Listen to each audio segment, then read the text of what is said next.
Bienvenidos a la Iglesia Cristiana Cristo Crucificado.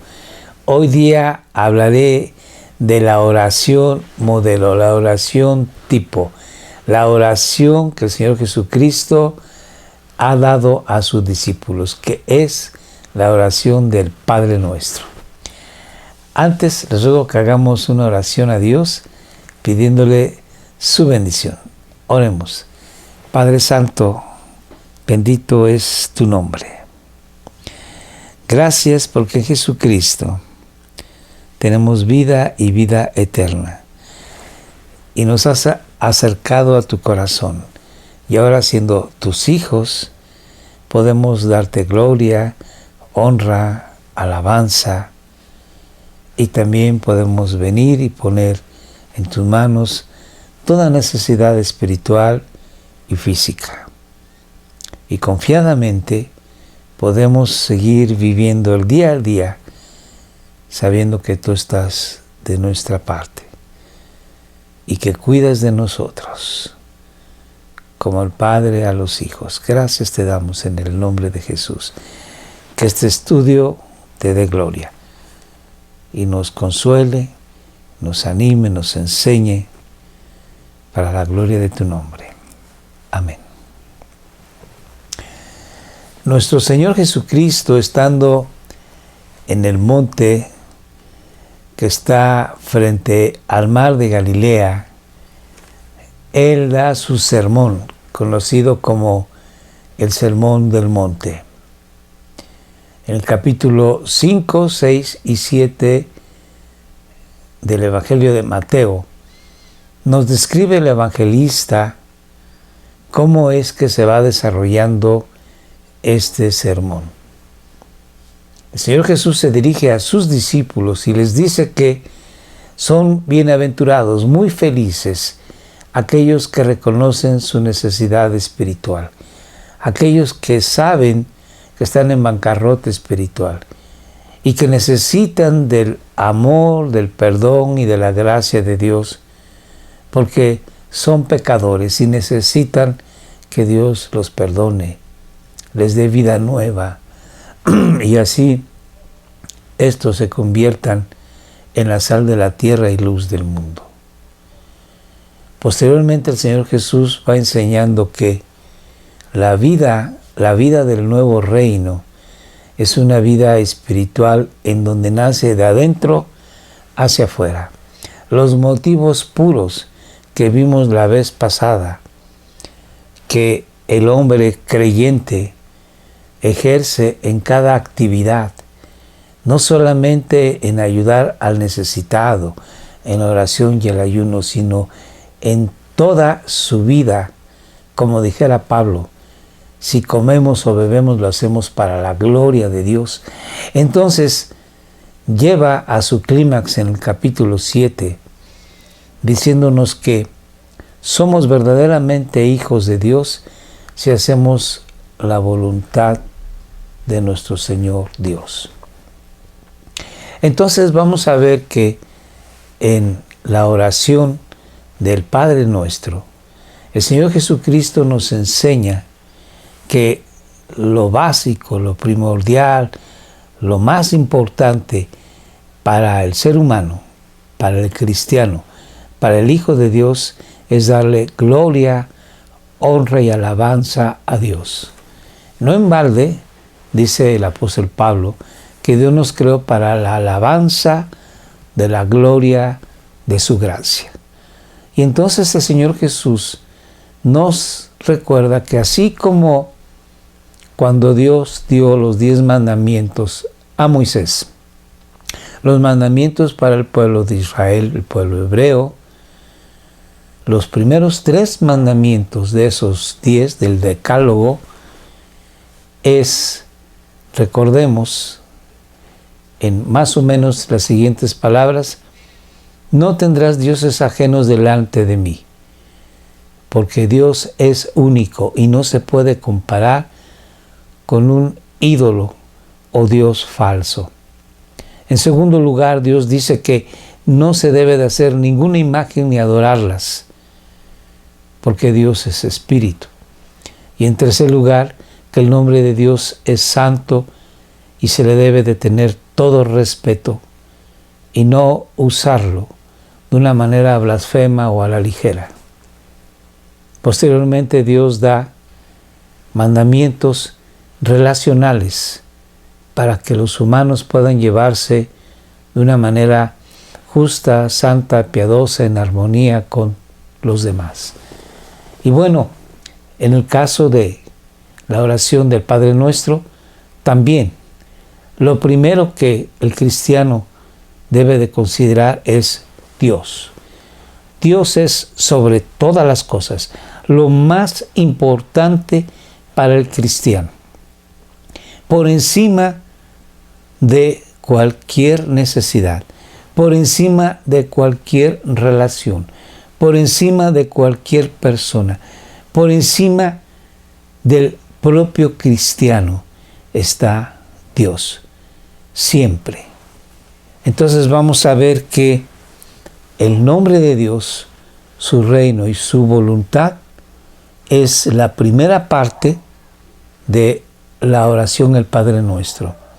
Y posteriormente el hombre, con su necesidad espiritual y física y con la petición del perdón de sus deudas o pecados, y finalmente solicitar a Dios que lo libre de la prueba, de la tentación, es el final de esta oración modelo. El Señor Jesús nos dio la oración del Padre Nuestro no como un rezo que se pueda hacer de una manera frívola, de una manera sin darle importancia y reflexiva, sino que esta oración, que nosotros la podemos hacer, es el modelo en el que nosotros nos basamos para decir nuestra oración, nuestro pensamiento, nuestro sentimiento a Dios. Pero así, primero es Dios, su reino y su voluntad, y después nosotros, nuestras necesidades. Así, bueno, pues vamos a ver que ahora vamos a estudiar la séptima parte de nuestro estudio del Sermón del Monte, que está basado en el capítulo 6 de Mateo, verso 9 al 15. Dice: ustedes deben orar así, dice el Señor Jesucristo: Padre nuestro que estás en el cielo, santificado sea tu nombre. Venga tu reino, hágase tu voluntad en la tierra como en el cielo. Danos hoy nuestro pan cotidiano. Perdónanos nuestras deudas, como también nosotros hemos perdonado a nuestros deudores. Y no nos dejes caer en tentación, sino líbranos del maligno. Porque si perdonan a otros sus ofensas, también los perdonará a ustedes su Padre Celestial. Pero si no perdonan a otros sus ofensas, tampoco su Padre les perdonará a ustedes las suyas. Entonces vamos a leer el verso 9 y vamos a ir explicando lo que el Señor Jesús nos dice de una manera tan sencilla, tan concreta, tan explícita, diciéndonos tantas cosas con pocas palabras. Leamos. Ustedes deben orar así. La oración del cristiano tiene un modelo, tiene una guía, y ciertamente esta guía es de una manera maravillosamente explícita, empezando con Padre. En el Antiguo Testamento a Dios se le conocía como el Padre del pueblo hebreo, el Padre del pueblo de Israel. Pero tratar a Dios como Padre individual, pocas personas lo habían entendido.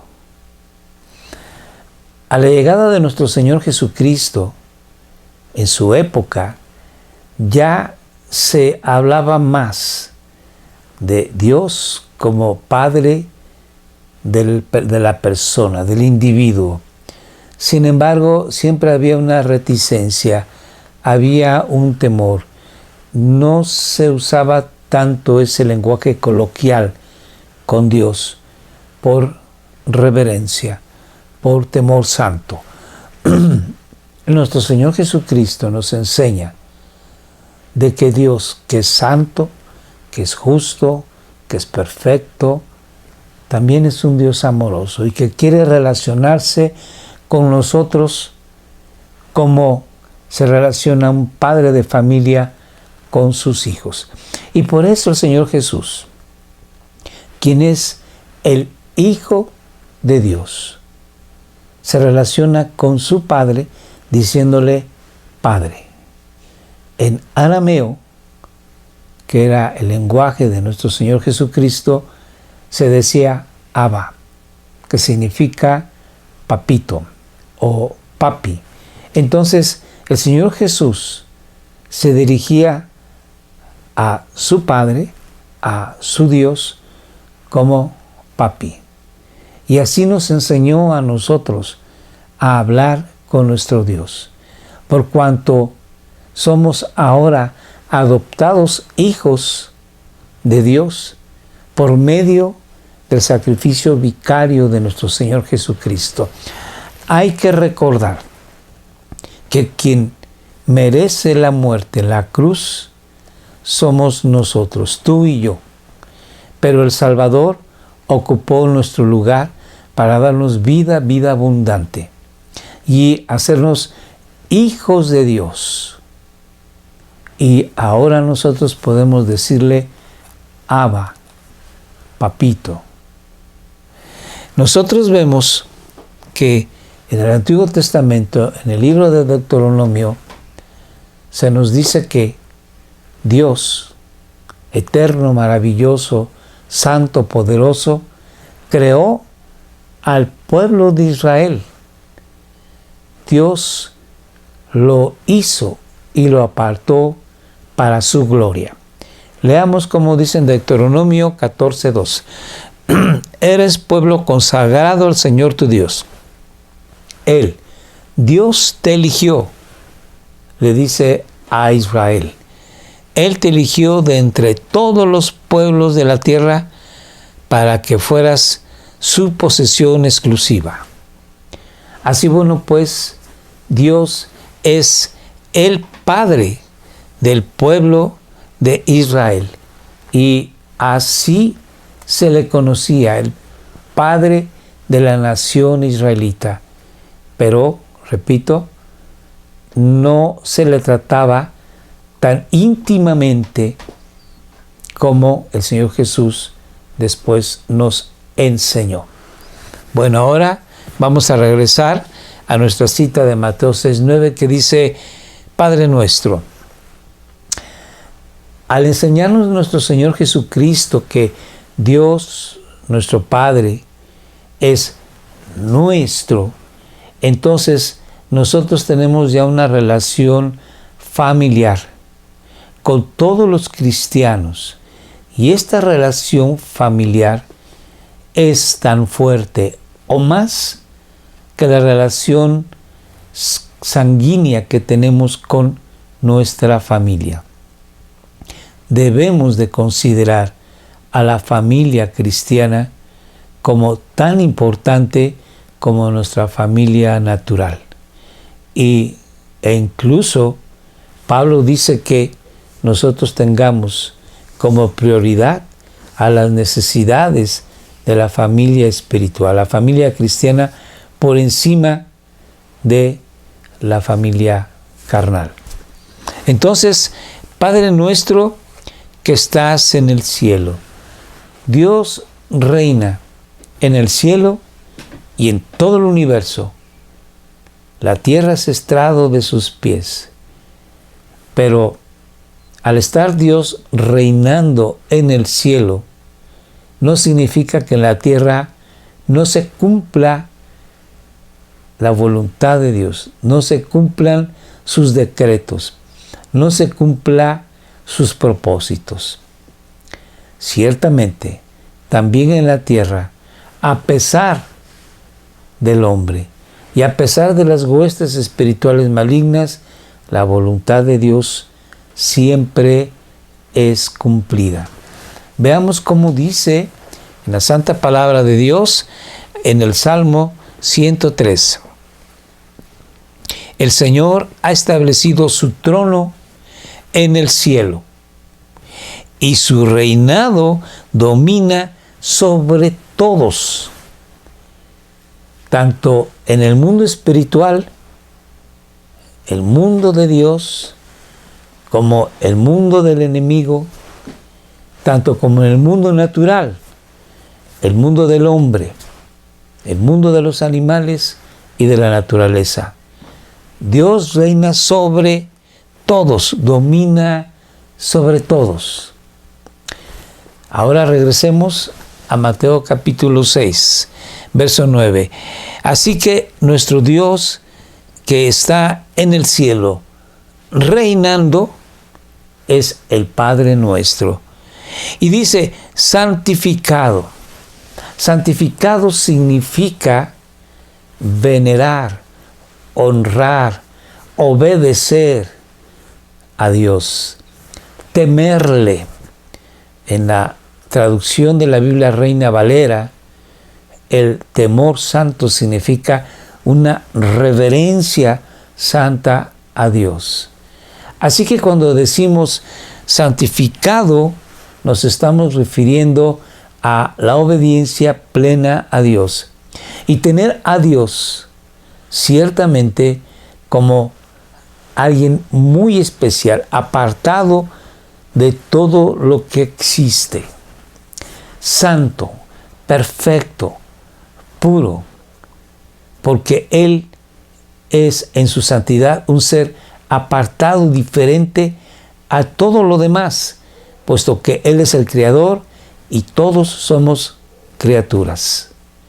Y Él, que es puro y santo de su santidad, ha dado a los ángeles santos y ha dado de su santidad al creyente. Y nos aparta, que es lo que significa santo, nos aparta para Él. Entonces, santificado, o sea, reverenciado, es su nombre. El nombre significa la persona. En este caso, Dios, santificado sea Dios. Vamos a ver cómo el Antiguo Testamento nos habla acerca de esto de la santidad. En Isaías 29:23 dice lo siguiente: cuando Él ve a sus hijos, hablando del patriarca Jacob, y la obra de mis manos, dice Dios, en medio de Él, de los hijos de Jacob, todos ellos santificarán mi nombre. Santificarán al santo. Aquí, como podemos ver, santificarán mi nombre es sinónimo de santificarán al santo, a Dios. Santificarán al santo de Jacob y temerán al Dios de Israel. Otra vez, temer significa una reverencia santa, una reverencia a Dios. Entonces, aquí nos dice que ellos, el pueblo, va a santificar a Dios.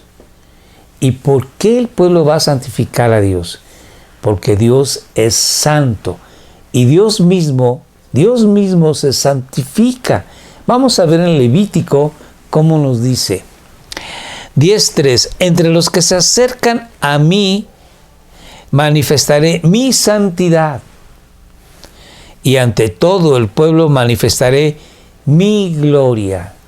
Así que Dios, que es santo, Él mismo manifiesta su santidad y les enseña al humano, les enseña al creyente que ellos deben de santificarle a Él, a Dios. Bueno, vamos a regresar a Mateo 6. Entonces, nosotros tenemos que santificar el nombre o la persona de nuestro Dios. Sigo leyendo. Venga tu reino.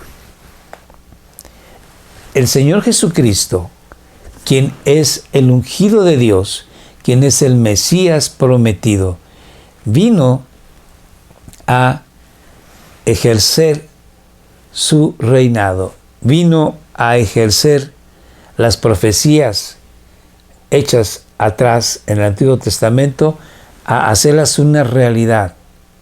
Y por eso viene aquí en el Sermón del Monte a dar las leyes del reino.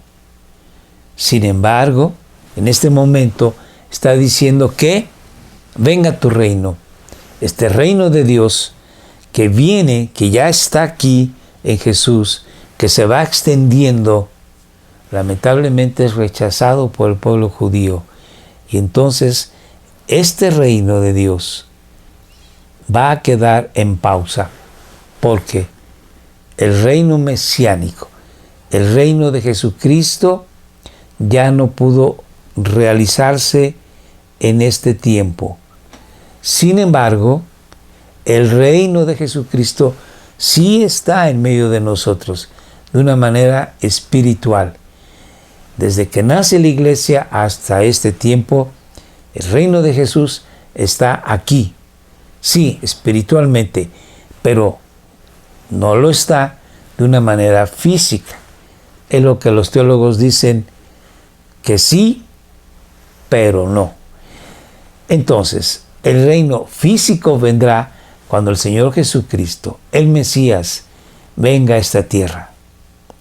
Y conforme a las lecturas que podemos hacer de la Biblia y conforme a vemos cómo se desarrolla la historia del hombre, el Señor Jesucristo ya viene.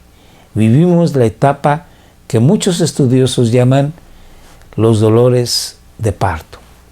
Como una mujer parturienta que próximamente va a tener a su bebé y sufre porque empieza a tener las contracciones uterinas, así este mundo tiene dolor de parto, porque pronto viene el Rey con su reinado.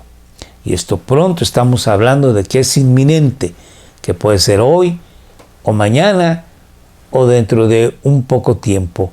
Pero bueno, el Mesías ya viene. En este momento dice, venga tu reino, que tu reino se concretice. Como no fue el Señor Jesús, sabiendo esto, nos enseña a que oremos pidiendo a Dios que venga ya el Mesías. De hecho, la última oración que está en el libro de Apocalipsis dice, ven, Señor Jesús. Entonces, vamos a ver lo que dice la santa palabra de Dios en cuanto a esto del reino. En Salmo 103, 19 dice, el Señor ha establecido su trono en el cielo. Su reinado domina sobre todos. Él está reinando. El reino de Dios está aquí vigente. Se hace la voluntad de Dios, tanto en el hombre como en los animales, como en la naturaleza y tanto en el mundo espiritual. Sin embargo, el reino de nuestro Señor Jesucristo viene ya. Sigamos leyendo. Venga tu reino, hágase tu voluntad en la tierra como en el cielo. Bien, ya dijimos que la voluntad de Dios se cumple en todo momento. En el Salmo 48 dice que la voluntad de Dios, el Señor Jesús vino a hacerla y cumplirla de una manera completa y total. Dice así, me agrada, Dios mío, hacer tu voluntad. Tu ley la llevo dentro de mí. Y Él, el Señor Jesús, que la cumplió, ahora a nosotros nos has dado el poder con su Santo Espíritu para que nosotros también podamos decir, me agrada, Dios mío, hacer tu voluntad. Tu ley la llevo dentro de mí. En la predicación anterior comenté que la ley de Dios no va a desaparecer hasta que se cumplan todos los propósitos de Dios. Ni una tilde, ni una jota. Nosotros hemos sido llamados a cumplir la ley en la gracia, con el poder del Espíritu Santo. Y la cumplimos de adentro hacia afuera, en nuestro corazón. ¿Y cómo podemos cumplir esta ley? Básicamente amando a nuestro Dios con todo nuestro corazón, nuestra mente, nuestras fuerzas, con nuestra alma, y a nuestro prójimo como nosotros mismos. Entonces, esta ley la cumplimos cabalmente con el poder del Espíritu Santo. Vamos a ver entonces ahora en Mateo 6:11 que dice, danos hoy nuestro pan cotidiano. Ahora pasamos a la segunda sección de la oración del Padre Nuestro. Hablamos de que el nombre de Dios es santo y lo tenemos que santificar, que Dios es quien reina y pedimos que su reino venga y que se haga su voluntad como en el cielo, también se haga en la tierra. Ahora venimos a hablar del hombre, de la necesidad humana, del pan cotidiano. Este pan, que es representativo de toda necesidad física y de toda necesidad espiritual, solamente puede provenir de Dios. Por eso, el cristiano que sabe que únicamente de Dios viene todo don perfecto, le pide a Dios su pan, que cubra su necesidad, Dios, la necesidad de todos los días. El pan, el verdadero pan, el Señor Jesucristo, lo necesitamos tú y yo todos los días. Vamos a ver cómo en el Antiguo Testamento se nos habla de que Dios a su pueblo Israel en el desierto del Sinaí, Dios les dio el pan, el maná de todos los días para sustentarlo. Y así leemos en Éxodo 16:4. Entonces el Señor le dijo a Moisés, voy a hacer que les llueva pan del cielo. El pueblo deberá salir todos los días a recoger su ración diaria.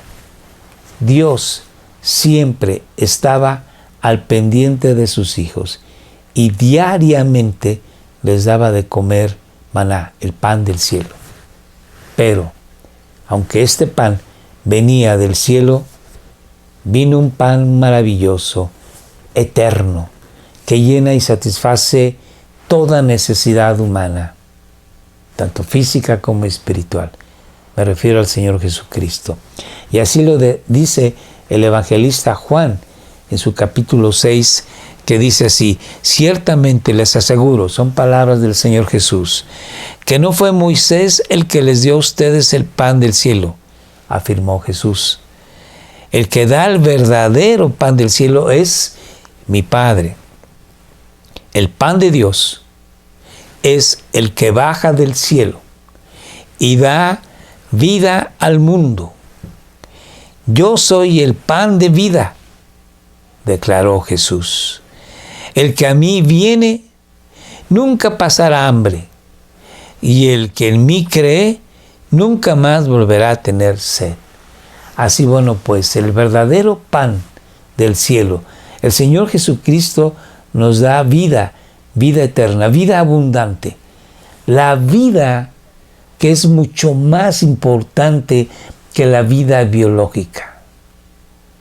Entonces, bueno, pues, cuando nosotros oramos a Dios, danos el pan cotidiano, el pan de cada día, estamos pidiéndole a Dios para nuestras necesidades físicas, y no solamente el pan, la comida, sino se refiere al trabajo, se refiere a la familia, a la salud y también a las necesidades espirituales que todo cristiano tiene. Sigamos leyendo. Perdónanos nuestras deudas, Mateo usa la palabra deudas y Lucas usa la palabra pecados. Pero deudas y pecados es lo mismo. Sin embargo, al usar Mateo la palabra deuda, refiriéndose a pecado, está diciéndonos que nuestros pecados son unas ofensas contra Dios y que entonces nosotros le debemos a Él, que nosotros debemos pedirle perdón a Dios por esas faltas que tenemos contra Él. Por eso es que Mateo usa la palabra deudas. Así, bueno, pues pide perdón por sus deudas. Y una vez que el cristiano tiene perdón de sus pecados, debe y puede perdonar a los que les han faltado a Él, como también nosotros hemos perdonado. Vean que aquí se usa la palabra perdonado a nuestros deudores. Nosotros ya perdonamos, porque fuimos perdonados. Y hemos perdonado a nuestros deudores porque nuestras deudas han sido perdonadas. Sigamos leyendo. Y no nos dejes caer en tentación. En algunas otras traducciones también se utiliza la palabra prueba. Pero como quiera que sea, la prueba o tentación es pedir a Dios que nos libre, que no nos meta, que nos ayude a estar lejos de estas pruebas o tentaciones. Me gusta más la expresión prueba, la traducción prueba, porque dice la santa palabra de Dios que la prueba va a llevarnos a que nuestro carácter se refine. Y por otro lado, Dios nunca tienta al hombre. Así lo dice también Santiago en su capítulo 1, verso 13, que nadie al ser tentado diga, es Dios que me tienta, porque Dios no puede ser tentado por el mal, ni tampoco tienta Él a nadie. Así que al decir nosotros, líbranos de toda prueba, estamos pidiendo a Dios que nos ayude para que nosotros podamos estar seguros. Pero si caemos en esa prueba que nos puede llevar a tentación, que Dios nos ayude. Y también dice, sino líbranos del maligno. Esta versión me gusta mucho porque más que decir de lo malo, toma en consideración que en el griego hay un artículo definido personal y se refiere pues este artículo a el malo o el maligno. Entonces debemos de pedirle a Dios que nos libre de la acción del maligno. Sigo leyendo. Porque si perdonan, dice el Señor Jesús, a otros sus ofensas, también los perdonará Dios a ustedes. Y en el verso 15 dice, pero si no perdonan a otros sus ofensas, tampoco su Padre les perdonará a ustedes las suyas. A nuestro Señor Jesucristo le interesa mucho las relaciones personales. Y por eso termina la oración modelo con estas palabras. Ustedes, los hijos de Dios, los cristianos, que ya han sido perdonados de todo pecado, ustedes deben de perdonar a los que les ofenden. Y el Señor Jesús enseñó en una parábola de aquel pobre hombre que debía una gran suma de dinero a su Señor. Y es llamado por el Señor a cuentas y le dice, llorando, suplicando, oh Dios, oh Señor, le dice, dame tiempo y yo voy a pagarte tu deuda. Era una deuda impagable de millones de pesos. Y aquel hombre rico, aquel señor le dijo, se vio conmovido, le dijo: perdono tu deuda. Ya, no me pagues, no me debes nada. Cuando aquel hombre respira y sale contento y se encuentra con un consiervo que le debe unos cuantos cientos de pesos, lo agarra del cuello y le dice: págame lo que me debes. Y le dice el otro: te suplico que me des tiempo, yo te voy a pagar, pero dame tiempo. Y este hombre no quiso. Y entonces lo llevó al tribunal y lo metió a la cárcel. Los demás que habían conocido la situación van con su señor y se quejan y le dice: mira, señor, este malvado lo que ha hecho. Y entonces el señor manda traer al siervo y le dice: malvado, yo te perdoné una deuda impagable y tú no pudiste perdonar a tu consiervo que te dio unos cuantos pesos. Ahora serás echado a la cárcel y no saldrás de ahí hasta que pagues lo último que me debes. Es así, bueno, pues, que el Señor Jesús nos enseña que nosotros, tú y yo, estamos obligados a perdonar a los que nos han faltado. Si aquella persona ya no vive, si aquella persona ya no está cerca de ti, vive en otro país, perdónale en tu corazón, para que estés libre y vivas de una manera alegre, justa, piadosa para nuestro Dios. Hagamos una oración. Padre Santo, gracias te damos en el nombre de Jesús. Es a través de Él que nosotros podemos acercarnos ante tu trono de gracia para bendecirte, para darte gloria y honra. No merecemos nada, pero como aquel siervo que le perdonaste una gran deuda impagable, así has perdonado tú nuestros pecados. En Jesucristo, por la obra que Él hizo en la cruz del Calvario, gracias te damos en su santo nombre. Amén. Querido amigo, te invitamos a que todos los martes nos acompañes en Facebook Live a las 6 de la tarde. Es día de oración. Estamos orando por las necesidades que tú nos hagas favor de escribirnos y por las oraciones de los demás hermanos que se conectan con nosotros. Te invitamos a que todos los martes a las 6 estés con nosotros. Gracias. También síguenos en Facebook, en YouTube, y recuerda que nuestras reuniones aquí en este canal son los jueves, los sábados y los martes a las 7 de la noche. Por favor, suscríbete si no lo has hecho, ve el video anterior y muchas gracias. Que Dios te bendiga.